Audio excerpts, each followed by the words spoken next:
a great day, I'm feeling good. Oh, the possibilities of what I could. What happens when a blind man, a woman of color, and a child of immigrants get together to discuss how diversity, inclusion, and equity affect your business? I'm moving fast. Oh, I'm optimistic. Hi everybody, welcome to the Choose Inclusion podcast. I'm UB and I am the Latino white guy of the group.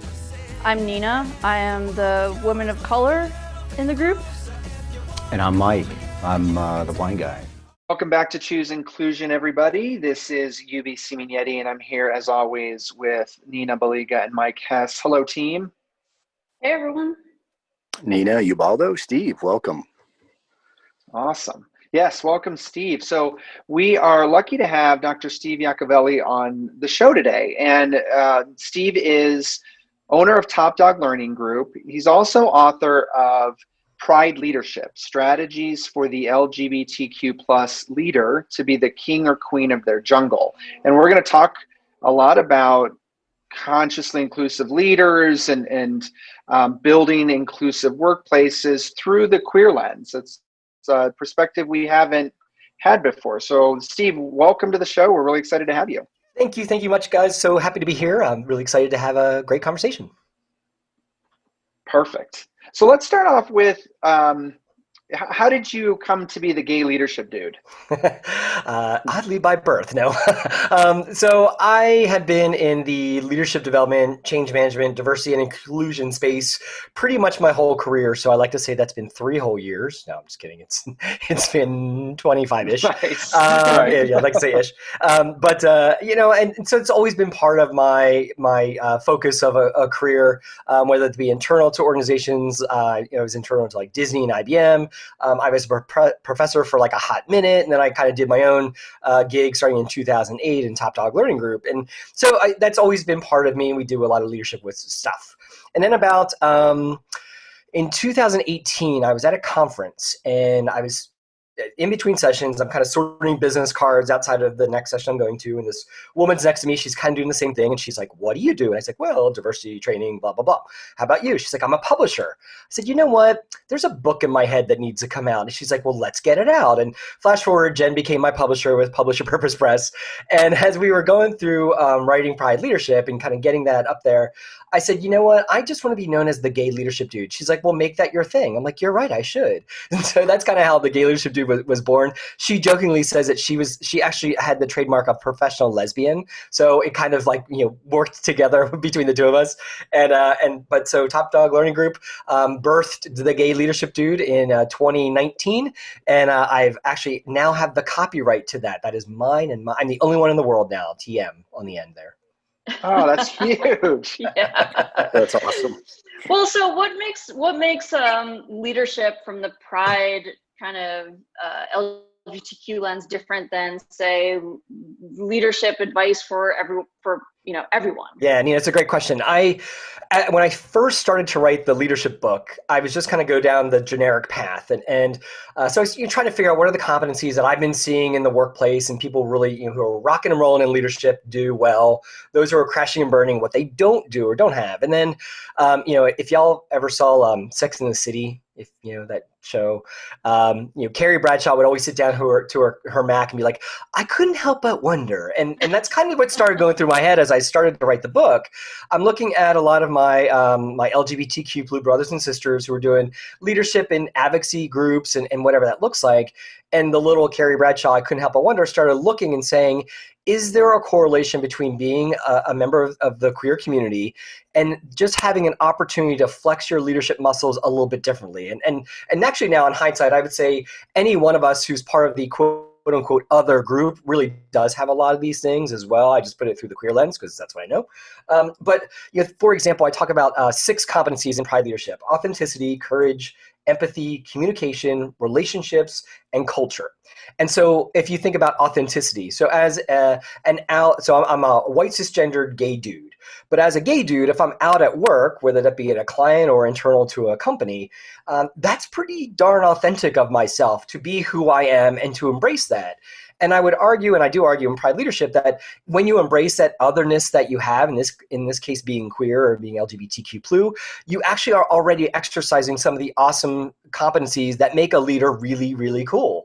And so that's part of what the conversation of Pride Leadership shares is, kind of embrace that difference that you have, because you're already flexing the muscles. Now let's just channel that energy to be a more effective leader in your respective workplace. Steve, this is Mike, and I so love this conversation. I think I was telling you before we got online how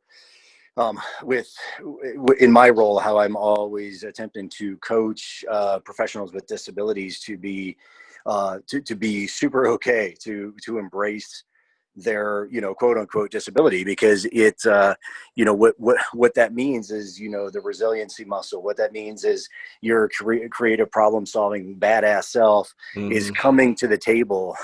So I love the theme there. So, however, give me and I love you sharing how, these are traits innate within LGBTQ plus, right?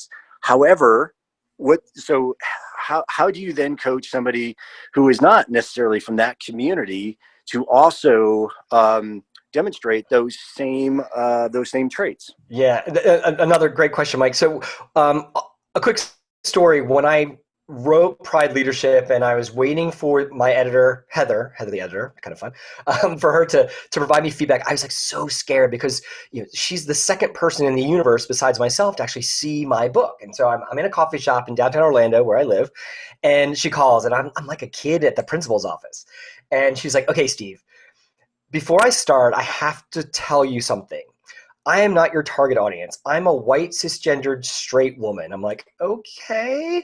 And she's like, "This is the book I wanted for my MBA program." I'm like, "What? Tell me more." And so she told me how it was very approachable, even though it was through, my bad dad gay jokes and all that stuff in it. At the fundamental core of the conversation is how you, as any other, embrace it. And that's what she kind of said in her feedback. And I truly believe that's true. I put the lens through LGBT, I guess, through my rainbow lens, because that's the other that I am. I mean, I actually came out a little bit later in life. I was like only 23-ish, so I was after undergrad. So I grew up with the perceived white, straight, slash heterosexual male privilege advantage that comes with all of that. I'm from a middle-class family, parents blue collar workers, but there was still that advantage that I have. So then when I became an quote unquote other, when I figured out my true authentic self, it shifted the lens of everything around me, and I didn't realize that. And I think that powerful experience really allows me to kind of tell my story. And I think any of us awesome others out there, as everyone in this room, and I'm sure many of you listening, just embrace your difference, because that's actually your power that sets you apart from others, especially when we talk about leadership and understanding empathy and really being able to engage those around you. Well, and was there sort of a backlash, though, would you say, when you became your authentic self? Essentially you were just alerting the world to one difference that they had known about you. But did that one difference create a backlash from certain people in the community? Did they come back? Were they like, "Whoa, I didn't know that about you. Now I think differently about you"? Did you find that? Very few, but I found a few, and and they'd say, "I didn't know that about you." I'm like, "Guess what? I didn't know that about me either." So we're in the same boat, and very few people.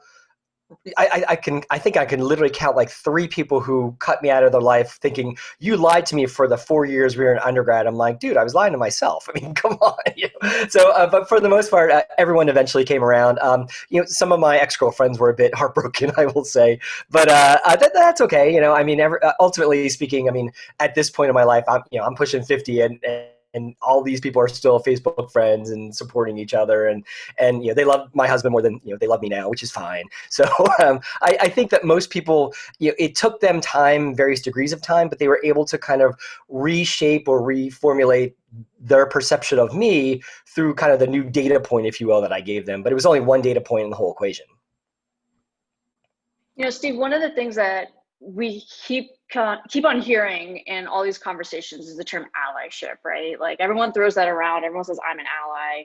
And I think as you're talking to leaders, we need to be really clear about what that word means. And I was curious if you could tell us a little bit about, what do you think allyship means and what do you want to see leaders doing? I love that phrase allyship, and I think I like that it's getting a lot more focus and attention, especially in the times that we're in, with a lot more social justice, Black Lives Matter, and really understanding that. So I have always taken the approach of yeah, and Yubi kind of shared the story or the phrase earlier. I use the phrase being a consciously inclusive leader because I think to me that's the essence of being an ally. That you're really trying to foster a feeling of respect and belonging for everyone who's around you, not just for me as a male, for my female coworkers and friends and colleagues. Of course, I want that, but also for my brothers and sisters of color, for my differing abled friends out there, for other letters of the LGBTQ+ community who I'm just the G.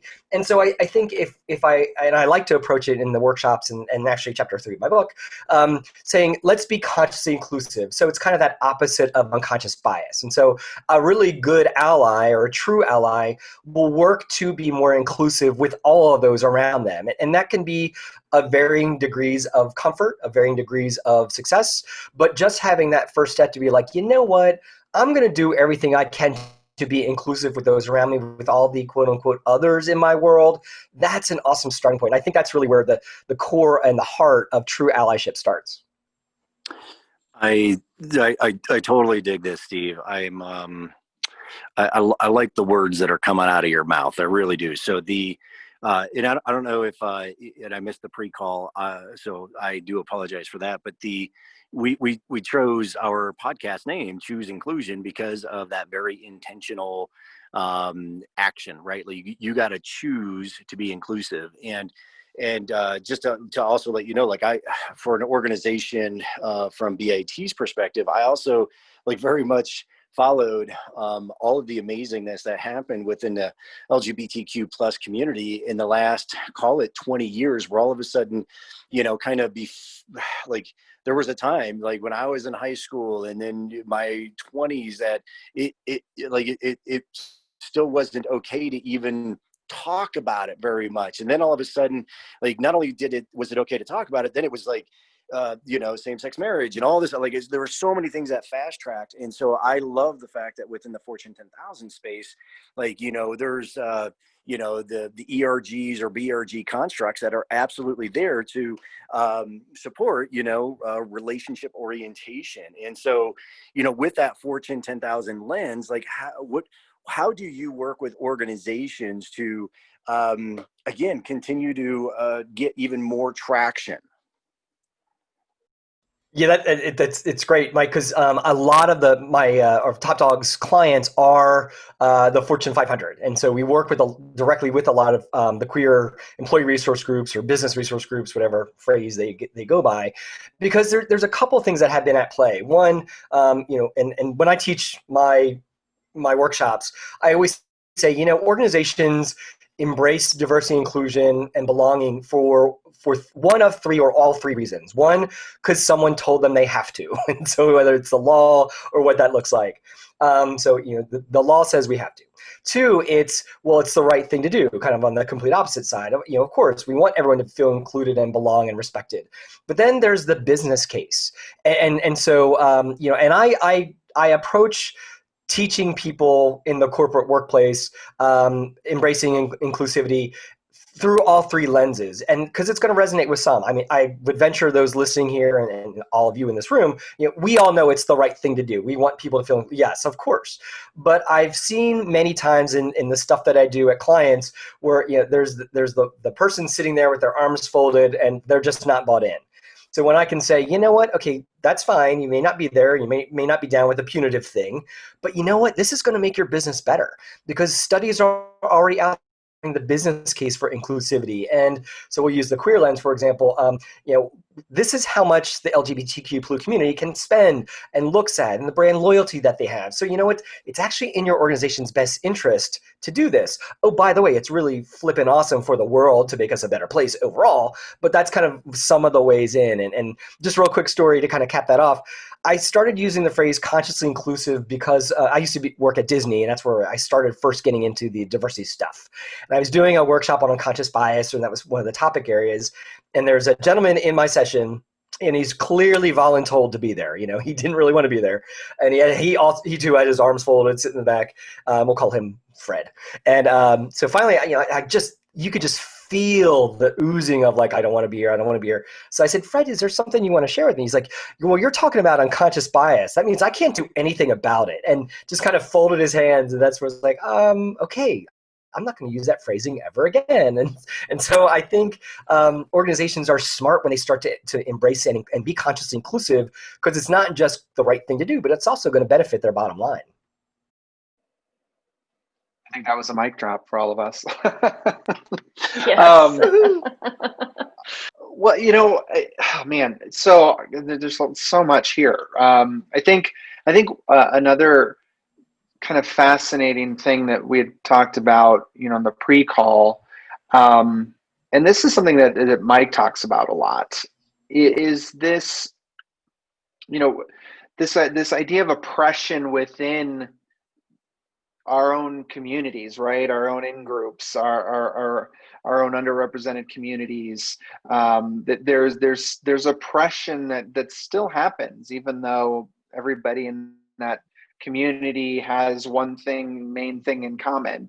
I mean, how do you, because you said you're a white male, and and you're gay, and you're part of this community, this LGBTQ plus community. But so how do you navigate that, and how has that sort of changed your views on helping leaders? So several years ago, when I found myself as a young gayling being part of all these little alphabets and letters, I didn't really understand the trans experience. I didn't really have at the time any trans friends, and so as time progresses and you broaden your circle of friends, I started really hanging out more and more with my trans brothers and sisters and understanding that they are marginalized within our own little alphabet soup of the LGBTQ plus. And I was like, okay, that's not fair. Like we're all about inclusivity, and there's a big shiny asterisk on that. Nah, that's not how that works. So what I tried to do is just try to understand, my trans brothers and sisters' experience, and try to immerse myself and be open. And as I say, with every good ally, your number one tool is to listen. And so you ask questions, and then you shut the heck up and listen to the stories and the experiences that are shared. And so I made that conscious effort to do that. And I also think about, the folks within the community who identify as bisexual. So many gay and lesbian people say, oh, they're just like a six-pack and a beer away from going on to the other side or the other letter or whatever it is. And I'm like, that's not fair. And so, I am constantly working within my own community to help broaden that respect and understanding of the others, because it's when we start to kind of fight within our own house, we're not going to be able to stand together united against some of the other effects from outside of our community. I think that's with a lot of us. And I really think that the challenge comes from just not understanding that otherness or that other facet or that other experience. As a cisgendered man, I don't understand the trans experience. Of course I don't. But I can ask and try to understand, just like I will never understand the true experience of my Black and brown friends, but I can ask and say, how are you feeling? How does it impact you? What are some of the challenges you face? And how can I help mitigate them in your world, leveraging the advantage that this little white face has? And I think that's the power we all have, is just to sit down and listen, to ask the right questions, and then, to paraphrase Stephen Covey, to not listen to respond, but really listen to truly understand. Steve, we're going to try and avoid politics, but we do want to talk about kind of your experiences living in Orlando. There's been so much that's happened with the LGBTQ community there. I was wondering if you could share that with our audience today.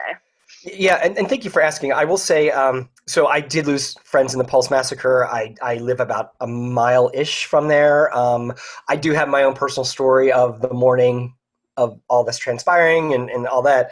But that aside, right now, what I will say is, for those who are listening who think Orlando is Mickey Mouse, Harry Potter, Shamu, and maybe a big giant convention center, you're right. Your perception is your reality, but there is so much more to the community here in Central Florida. And I've been here. I grew up in the Philadelphia area. I've moved in a couple different places. Lived in Ohio. Lived abroad, and I've lived in Orlando for the last 23 years, and have seen it really change and migrate and grow. And one of the things that's really awesome about this city is, we started down the inclusivity path many, many years ago because we're Florida and we have a really awesome Latinx community. We're I think the largest Puerto Rican population outside of New York, outside of Puerto Rico, which is like really cool. And so you have these cultural influences that kind of permeate throughout to begin with. Then you add the complexity of all the different others. I'm putting my bunny ear quotes up. And then when pre-Pulse, the queer community was fairly was well engaged. I mean, we have one of our long standing city commissioners is an out lesbian, which I jokingly call her. She's a friend of mine. They always say the open lesbian commissioner Patty Sheehan. I'm like, is that your longest title in the world? That is that on your business card? But we were fairly inclusive. But then when Pulse happened, this weird, gorgeous, the silver lining on a horrendous experience for our entire community was the inclusivity and the embracing of all of us, and to see the vigils and to see the outpour of solidarity and the number of rainbow signs that popped up in people's yards who were just awesome allies. The line for people to donate blood immediately after. I mean, I get chills still to this day, and that's how Orlando continues to be. And regardless of what other you are, we still kind of have each other's backs that way. That hasn't dimmed or gone away. And I think that's one of the most beautiful things that people don't necessarily understand about Central Florida and Orlando specifically, is we are this little tiny and I will say blue oasis in a very big sea of red in the state of Florida. And there's pockets of blue here. We're this center island. As I said during the pre-show, there was an article in Politico, so I can't take credit for this phrasing, but they call Orlando the blue beating heart of Florida, meaning that our inclusivity and our open nature is kind of starting to permeate throughout the state. And I kind of like to think about that. That's pretty darn true.